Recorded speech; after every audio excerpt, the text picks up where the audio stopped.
Bismillahir Rahmanir Rahim. Alhamdulillahi Rabbil Alameen.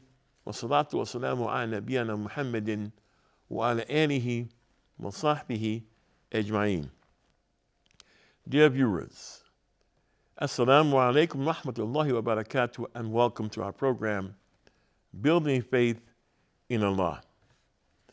We've been discussing the issue of the wasila, which is the way a person gets near to Allah Azza wa Jal, either by certain words that he says to appeal to Allah for forgiveness, or by using his righteous deeds that he's done in the past to appeal to Allah to get near to Allah for forgiveness.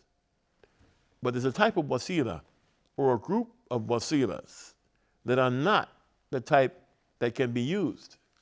And the one we've presently been discussing is when someone takes the honor of someone else and tries to appeal to Allah with someone else's good deeds, with someone else's honor, with someone else's service.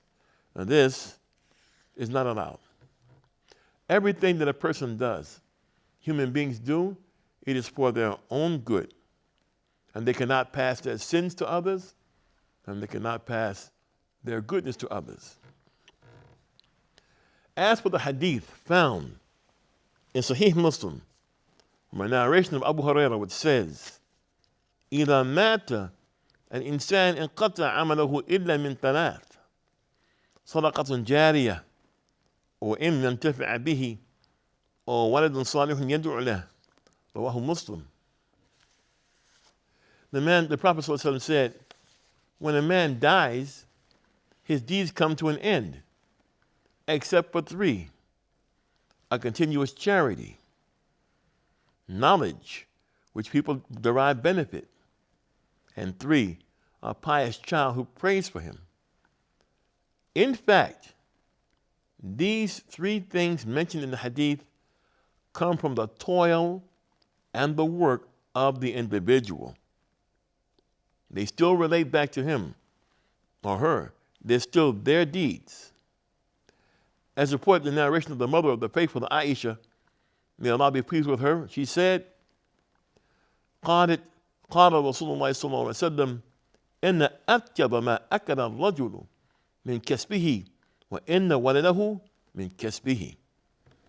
Aisha reported, may Allah be pleased with her, the Messenger of Allah said, the pleasantest thing, the nicest thing you enjoy come from what you earn, and your children come from what you earn, their life and even their earnings.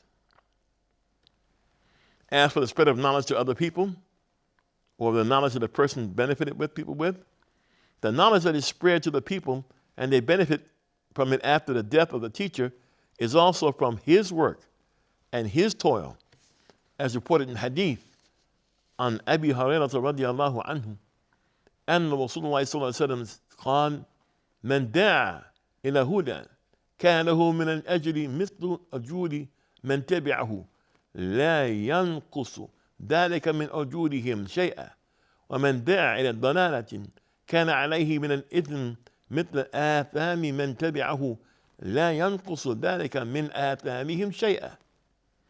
Abu Hurairah, may Allah be pleased with him, reported, the Messenger of Allah ﷺ said, if anyone calls others to follow right guidance, ilm nafi' wa amal salih, beneficial knowledge and righteous deeds, his reward will be equivalent to those who follow him in righteousness, without their reward being diminished in any respect. And if anyone invites others to follow error, the sin will be equivalent to the people who follow him in sinfulness, without their sin being diminished in any respect. Allah says, إِنَّا نَحْنُ نُحْيِي الْمَوْتَى وَنَكْتُبُ مَا قَدَّمُوا وَآثَارَهُم وَكُلَّ شَيْءٍ أَحْصَيْنَاهُ بِإِمَامٍ مُبِينٍ. Really, we give life to the dead, and we record that which they send before them, and their traces, meaning their footsteps, and walking on the earth with their legs to the masjid for the 5 obligatory congregational prayers, and all of the good and evil that they did, and that which they leave behind. And all things we have recorded with numbers as a record in a clear book. This is found in Surah Yasin, verse 12. And Imam Sa'di, may Allah have mercy on him, in his tafsir, explained that what Allah says about the effects of what the children of Adam leave behind after they die. Inna nahnu nuhyi al-mawta, the Quran says. I نبعثهم بعد موتهم نجازيهم على الأعمال. In this verse it says, verily, we give life to the dead. Means Allah raises them after they die to get the rewards that they earned while they were alive. وَنَكْتُبُ مَا قَدَّمُوا, meaning من الخير والشر هو أعمالهم التي عملوها وباشروها في حال حياتهم. And we record that which they sent down before them. This means the good and evil things that they were directly involved in doing while they lived. وآثارهم هو آثار الخير وآثار الشر التي كانوا هم السبب في إيجادها في حال حياتهم وبعد وفاتهم.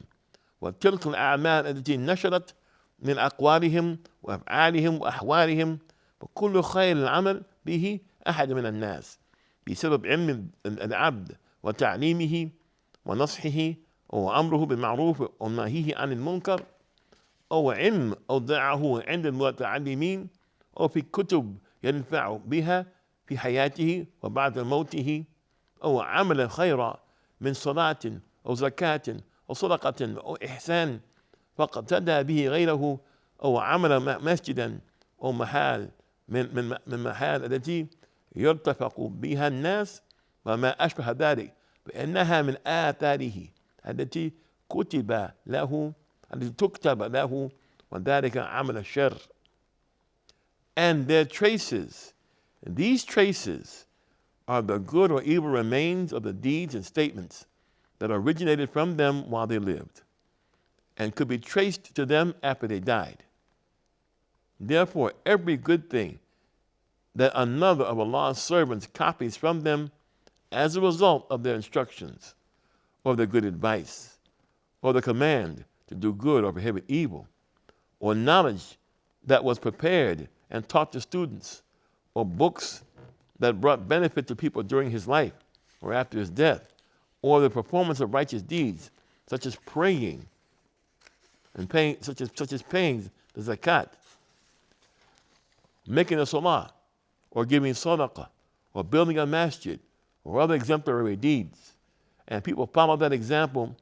These are all traces of people that are written down. It is the same if the traces of words and deeds are evil in nature. This reality clarifies the statement of the Messenger of Allah sallallahu alaihi wasallam when he said, "Man sanna fil Islami sunnatan hasanatan falahu ajruha wa ajru man amala biha ba'dahu min ghayri an yanqusa min ujurihim shay'a.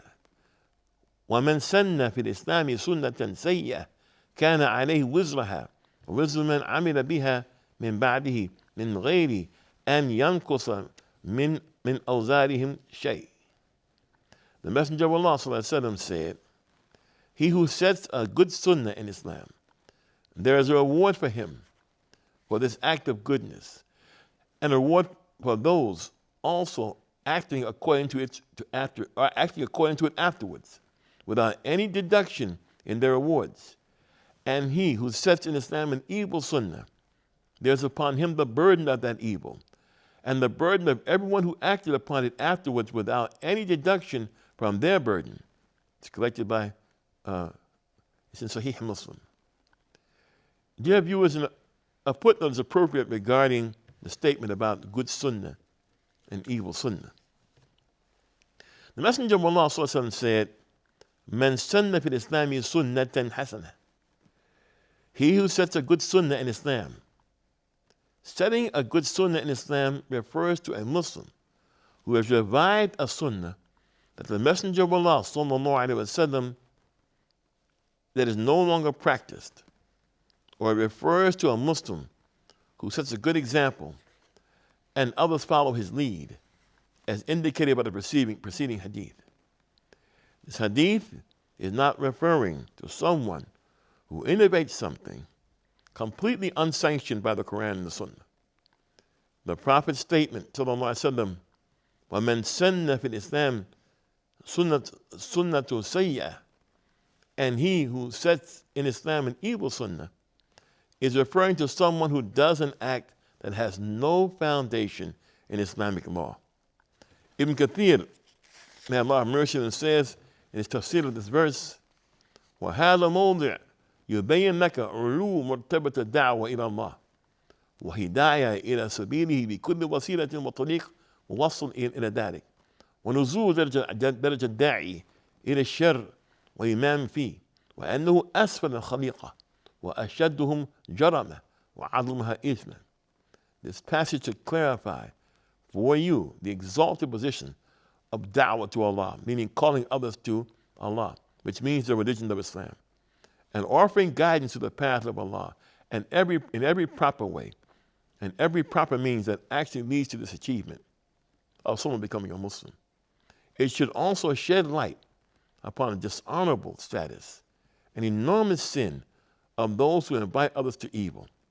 And furthermore, the leadership of these kinds of people are the most extreme criminals and the lowest form of creation.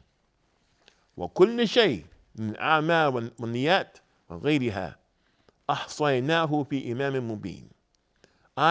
كتاب هو الكتب إليه مرجع الكتب التي تكون بأيدي الملائكة وهو اللوح المحفوظ. And all things we have recorded with numbers in a record in a clear book. This means that every deed and the intention to do a deed is recorded in the mother of the books, and the reference that all books return to, the book that's in the hands of the angels, Al-Lawh al-Mahfuz, the reserved tablet. Therefore, dear viewers, in this type of wasila, wherein a person supplicates by the honor of another person, even a messenger or a righteous person was not known during the time of the Messenger of Allah, and not known the time of his companions. May Allah be pleased with them. And there are issues of doubt that have appeared in the Muslim community, in the Ummah, regarding the wasila, dear viewers. And this is mainly based upon the fact that the evidence used to clarify what a wasila is, some of the evidence is mawdu', it's been fabricated. Some of the evidence is false, and inshallah ta'ala, it takes an episode, bi'idhnillahi ta'ala, to go over those kinds of evidences, to go over whether a proof used for any action in the religion is an action which can be proven, or an action which has been rejected because it isn't true. And this is the case, especially when it comes to belief, when it comes to ibadah. You know, someone says, believe something, we don't believe it until we see evidence for it from the Kitab and the Sunnah. If someone says worship a certain way, we don't worship that way until we see evidence for it in the book or evidence for it in the Sunnah. More about this, inshallah ta'ala, in coming episodes. I'm Talib Abdullah for the Sharjah Broadcasting Authority. And thank you for the privilege of your time. Assalamu alaikum wa rahmatullahi wa barakatuh.